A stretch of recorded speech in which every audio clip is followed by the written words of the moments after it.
Principal funding for Rights and Wrongs, the Human Rights television series, has been provided by the John D. and Catherine T. MacArthur Foundation, the Body Shop Foundation, and the Aaron Diamond Foundation. Globalvision presents a new program on the cutting edge of change. Fire of adoption, 48. This week, it's been nearly 45 years since the world first convened to adopt the Universal Declaration of Human Rights. 25 years ago, the world met again in Tehran to reconfirm those principles. Today, 180 nations prepare to meet again, and the Universal Declaration is under attack. The greatest concern of the human rights community is damage control as we enter the World Conference for Human Rights in Vienna. We will have a full preview of the World Human Rights Conference and an interview with UN Secretary General Boutros Boutros-Ghali. My major objective is to maintain the momentum in favor of the human rights. We will have reports from Cambodia, where the country has taken an important step towards democracy, and from Guatemala, where public protest has helped promote a human rights advocate to the office of president, at least for now. And in our culture segment, the rhythms of protest against injustice and inequality. From the Dominican Republic, the award-winning Latin song, The Cost of Living. All this on Rights and Wrongs, the television magazine of human rights. From New York, Charlene Hunter-Gault. Human rights has emerged as a central issue on the world agenda. Yet the definition of human rights is now the subject of much debate between and within nations. What are human rights? That debate is heating up. As the United Nations convenes the World Conference on Human Rights, the first such meeting in 25 years, you might think the human rights community would be ecstatic, but it isn't. Some even fear this human rights summit could set back years of significant progress. Here's our report. You've got the right to question, you've got the right to know, you've got the right to enter and to leave anywhere you want to go. This rock video is being used to help promote the conference, which is expected to bring to Vienna 5,000 delegates from 181 countries. You've got the right, you've got the right.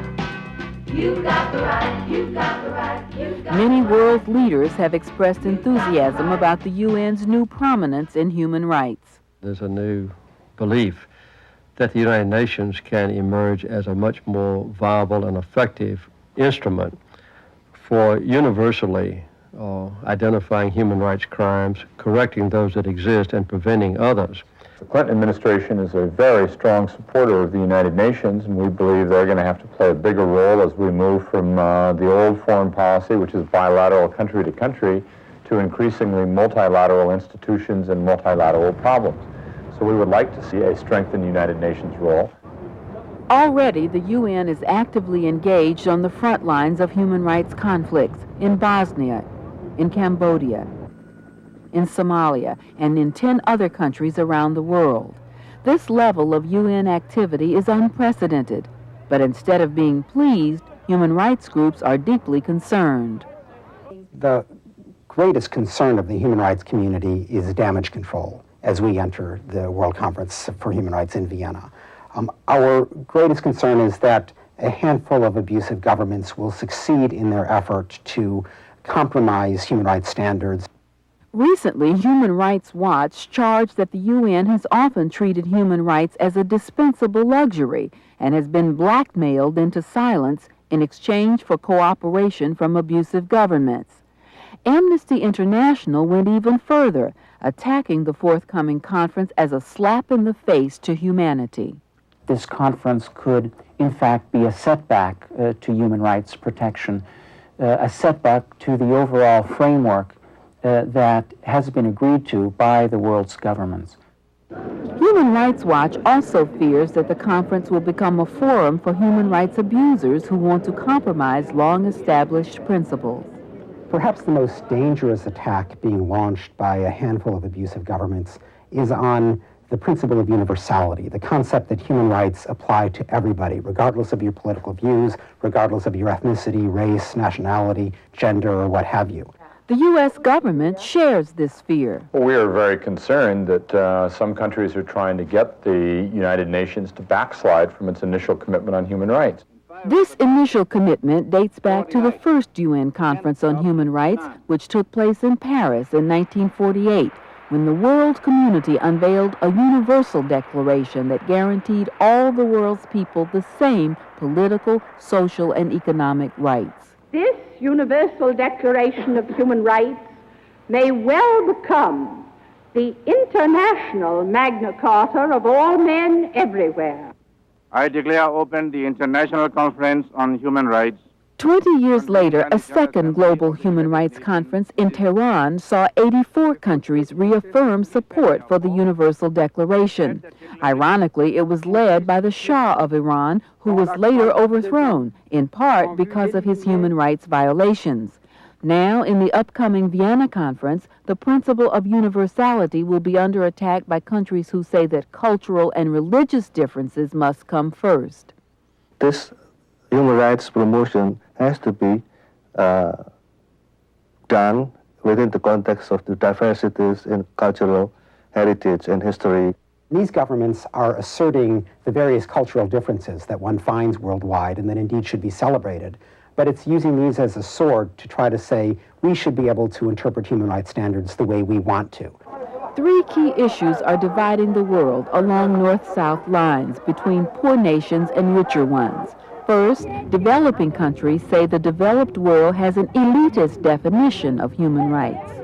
I'm afraid that some or most Western countries give a narrow interpretation of the implementation of human rights simply because they ignore the fact that we in the developing world really need to give an emphasis on the right to development. And that involves economic, social, and cultural, and not only political and civil rights. This is where the rich Western nations have got to learn a lesson. You know, we can't just say people have a right to speak and a right to religion and a right to the press, a right to assembly. We've also got to realize that people have a right to eat and to have a place to sleep and to have some modicum of an education and to have a chance for economic growth and progress. Second, even when development rights are acknowledged, some countries resent attempts to link economic aid to human rights progress. If you deprived economic aid to developing countries, which a particular Western country accused of violating human rights, then you in fact deprive that particular country from the facilities, from the resources that they really need to develop their own people. Obviously, abusive governments don't like that linkage between their economic lifeline and their human rights record at home, and they're fighting tooth and nail to try to de-link the two concepts, to say that they're entitled to assistance regardless of their human rights record at home. Finally, there's a debate over what the UN can do and what it should do. Human rights groups, for example, want the UN to appoint a special commissioner with the power to intervene across borders to stop human rights abuses. I'm afraid that this will create a new bureaucracy, a new international civil servant. If you are creating a new organization where 50% of the members were compelled to accept the creation of this new institution, and they don't intend to cooperate, then you are really creating a new bureaucracy without any positive result. With the Secretary General opposed, the new post is unlikely to be created. Boutros Boutros-Ghali also told us that his biggest problem is the unwillingness of member states to pay their UN bills, especially the United States. Our arrearages in the United Nations are somewhere in the neighborhood of, depends on how you do the accounting. So when does the bill come in and when is the bill given to us? So it's very hard to tell, but it's in the neighborhood of about $500 million. But is money alone the problem? Less than 1% of the UN budget is spent on human rights. I don't believe that money is the heart of the matter. In fact, the UN has a lot of money that it simply wastes. And what we have found is that even in operations that are fully funded, the UN proceeds without tremendous regard for the promotion of human rights. In fact, what it needs is greater will from the top, particularly from the Secretary General, to ensure that the promotion of human rights is at the top of the agenda of UN field operatives. UN officials say they're already feeling overwhelmed. Sometimes I feel like the little Dutch boy in the dike with not enough fingers to put in the holes, knowing that there is an ocean on the other side pressing. We do need resources, human and material, to be able to carry out the mandates entrusted to the Secretary General. Unfortunately, our expectations with regards to funding and troop contributions are not always met. But all the news isn't bad. The Vienna conference will mark the first time that indigenous rights will be on the agenda. The same is true of women's rights. There have been regional meetings in preparation for the World Conference on Human Rights in which women's human rights have been central themes. This would never have been the case in the past, and it represents a substantial step forward in the recognition of abuses of women's human rights and in the struggle to get governments held accountable for them. I think the collective will of the world community is there. Otherwise, we wouldn't have the World Conference being convened. It'll be a highly attended and I would say perhaps one of the most controversial conferences ever held in history. Never has so much been expected of the United Nations on so many fronts: peacekeeping, humanitarian relief, preventive diplomacy worldwide. And of course, criticism comes with the territory, but it's been particularly strong recently when measuring the UN's effectiveness. In a candid interview, Secretary General Boutros Boutros-Ghali recently shared with Rights and Wrongs his vision for the United Nations and its role in the protection and promotion of human rights.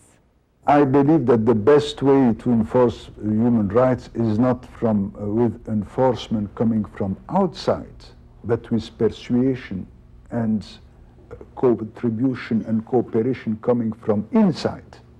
The member states themselves must pay attention, must discover that it is in their interest to have a democratic system, that they will not be able to have sustainable development without a democratic system, and that it is in their interest that they protect the human rights, because this is a prerequisite for a good democracy. So if we will be able to convince them that you will have no development without democracy and without protection of human rights, this is the best way to obtain a real protection of human rights. The United States is planning to link development aid with progress on human rights. Is that an appropriate tool to insist that you link economic development and development aid with human rights? I cannot give you an answer, a general answer. Each case has its own specificity. You mean that shouldn't be a broad principle? Yes. If certain countries in Africa, for the time being, are passing a difficult situation, they are in state of war or even an ethnic war, at this time you cannot talk about human rights. Why not? Because you can talk about human rights only in a situation of peace. You can talk about humanitarian law. You can talk about protection of prisoners. You can talk about certain, the Geneva Convention, certain rules which have been, but they are fighting each other. So they will not even be ready to listen to you. So one of the prerequisites to have a real protection of human rights is to have a situation of peace. If you have no situation of peace, if two tribes are fighting each other, nobody will even listen to us. So let us be realistic and let us have a pragmatic approach. Each case has to be studied according to its own situation. So that if I asked you the question, how can the United Nations put pressure on recalcitrant regimes, your response would be? Each case has to be studied. You cannot compare the situation of a country which is starving with the situation of a country who have reached a certain level of economic development. You cannot compare a situation of a country where 90% of the population is illiterate and a situation where 100% have been, or 80% have received graduate education. So the basic principles are the same all over the world, but the way they may apply may be different. What about El Salvador and the peace that you helped to construct there that had human rights guarantees within the peace accord? Do you foresee being able to do the same thing in Cambodia and Somalia and Bosnia? Yes, if we receive the financial assistance necessary to this. It have cost millions of dollars to send police in Salvador, international police, to send the Commission of Truth who have worked on the ground, to participate in the election, to control the election, to offer financial assistance for the distribution of lands. It is a very costly operation. We have to participate in the reconciliation, how to integrate the two armies together in one army. The police have committed crimes and nobody trusts anymore the police. So you have to create a new academy of police, what we have done in Salvador. We are creating a new academy of police in Somalia. It will cost millions and it will take time. So you can't just issue a declaration, is what you're saying? I will say between an additional declaration and an additional assistance, I prefer additional assistance to solve the problem of human rights. To what extent do you think national sovereignty should shield governments that disregard human rights in humanitarian intervention situations where that might be appropriate? If we are in a stage of war, it is very difficult to even tackle this problem. But once the war is finished, then yes, we have to have the comprehensive approach, which our operation of peacekeeping will not be limited to peacekeeping, but will be related to the reconstruction, the rehabilitation of the countries, and the democratization of the country. What you have done in Cambodia, what you have done in Salvador, what you are doing now in Mozambique. I guess I do have one final question, and it's to return to Bosnia. The things that you've articulated in this conversation, do they hang in the balance in any way and depend on the outcome of the situation? Certainly, yes, because the credibility of the United Nations is in danger. During the Cold War, there was a crisis of credibility in the United Nations. After the end of the Cold War, there is a new crisis, too much credibility in the United Nations. So how to maintain this new credibility? And without doubt that if you failed in Bosnia, there would be a terrible crisis in the credibility of the United Nations. We failed there, they say you are failing in Angola, you are failing, let us say, in Liberia, you are not able to intervene in Rwanda. What are you doing? Are you optimistic at all, even in this dark moment of a lack of resolution? You have to be optimistic. Because based on what? On the fact that we are trying our best to solve those problems. That I believe that with hard work, with more diplomacy, with more persuasion, with continuous dialogue, we will be able. But we have no other arms. Our arms is to talk, to explain, to persuade, to talk again, to negotiate, and when we are back to square one, to continue to negotiate. And we have been successful. We have failed many times, but we have been successful in our consideration. And even if you have a confrontation, which will continue for years, how this confrontation will finish, unless people sit around the table and discuss. Well, Mr. Secretary General, thank you and best wishes for all of those discussions. Thank you. You are watching Rights and Wrongs, Human Rights Television.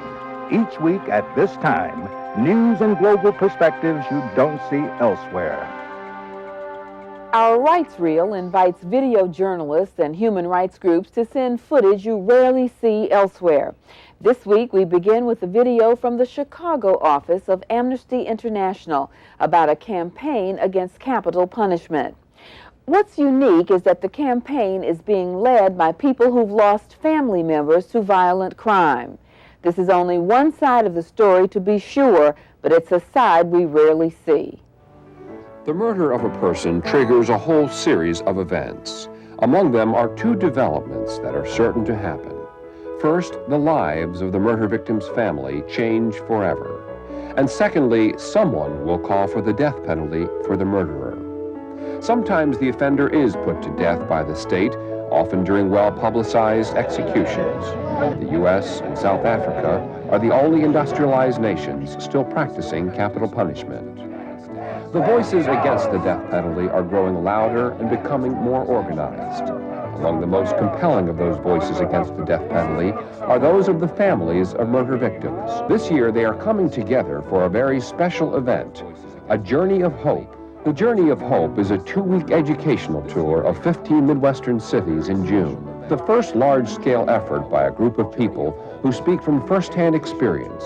Marietta lost her daughter, Bill, his grandmother, Joe Marva, her brother. There are no amount of retaliatory deaths that will compensate to us the loss of our loved ones or restore them to our arms. And to say that the death of even one person is going to be just retribution is an insult to the immeasurable worth of the people that we love.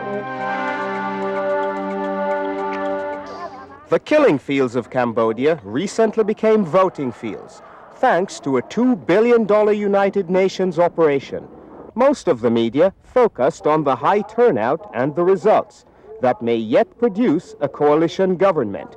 Less attention was paid to the role newly formed human rights groups played with the UN's help. TV journalist Elizabeth Farnsworth was there in early May. One of the things the UN's done that's very interesting is to really try to educate people about human rights. And I saw a UN worker in a village doing this, and it was fascinating for her. She would say to somebody, human rights are not something that can be taken away from you. You're born with these rights. And people were really interested in trying to learn and wanting to know it. The new groups, with names like Ad Hoc, Outreach, and Licadho, hope to spread respect for human rights and guard against further abuses in a country where more than 1 million people died at the hands of the Khmer Rouge, who are still there and fully armed. Many of the people that we interviewed felt that no matter what happened in the elections, because the factions were never really disarmed, this was the real problem with the UN peace effort, that almost the inevitable result is more war. The human rights record of each of the 4 major parties to the Cambodian conflict is abysmal. There have been more than 100 people killed by the Khmer Rouge since March 1st in Cambodia. For Rights and Wrongs, this is Philip Tomlinson. This dramatic news story started in the streets and has, at least for now, catapulted a human rights advocate into power. It began when the president of Guatemala, Jorge Serrano Elias, announced a self-coup. I have decided to suspend the Constitution, partially and temporarily. He acted, he said, to stop protests, as well as corruption and drug smuggling. But he didn't count on more protests, like this one, shot on home video, in which Nobel Peace Prize winner Rigoberta Menchú played a prominent role. This pressure from below was aided by threats of economic sanctions by the international community. Raul Molina, a UN human rights advisor. The first concrete action was a mass. They marched from the cathedral to the National Palace. The fact that this march of 1 block was not attacked by the security forces was the opening for all the demonstrations that started to take place on the following days. The military, which has effectively ruled Guatemala since the U.S.-backed coup in 1954, yielded to the pressure. Serrano lost his allies, and in the political turmoil that followed, the country's human rights ombudsman, Ramiro de Leon Carpio, became president. For years, Guatemala has been one of the world's worst human rights abusers. Now the question is whether the military will stay in the barracks and permit de Leon Carpio to stay in power. Danny Schechter for Rights and Wrongs. Rights and Wrongs welcomes your written comments and suggestions. You can also order a transcript for $5 or a video cassette for $24.95 by writing to the Global Center, P.O. Box 311, Radio City Station, New York, 10101. Send checks or money orders only. Credit card holders call 1-800-541-2535. Thank you for joining us. Next week, we'll feature a special report from Kosovo, a region of the former Yugoslavia that is shaping up as the next flashpoint in the Balkan crisis. In our culture segment this week, we turn to the Dominican Republic for a music video by Juan Luis Guerra, whose song El Costo de la Vida, The Cost of Living, recently won Billboard's Latin Music Song of the Year award. The words are in Spanish, but the message is universal. Speak up against military and political repression. Sing out for democracy and basic human rights. I'm Charlene Hunter-Gault.